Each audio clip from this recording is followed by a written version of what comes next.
defendant makes a defense of insanity, the defendant is simply informing the court that the defendant is not guilty by reason or by virtue of insanity.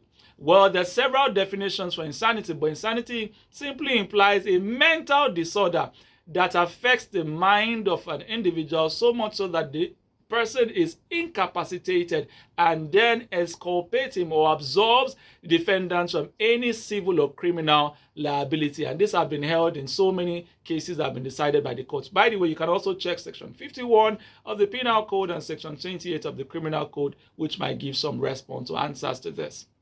By the way, if you've not subscribed to this channel, this is another opportunity for you to do so. Please click on the notification button as well when you subscribe so that you can continue to get more legal content. Let's proceed.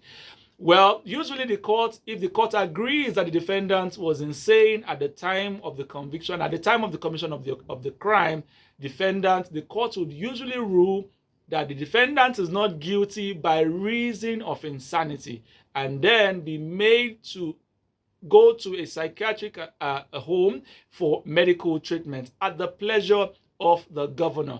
After which, if the psychiatric determines that the defendant is well and able to be reintegrated into society, the defendant will now be reintegrated into the society. But how do you prove insanity? There are several ways that have been decided by the court to prove insanity. Insanity can be proven by the positive acts of the defendant prior to, during, as well as after the commission of that particular offense. Medical history as well can be used.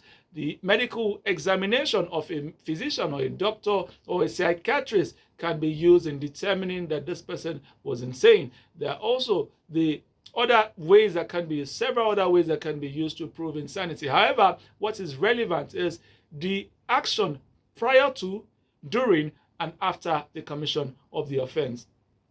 See you next time.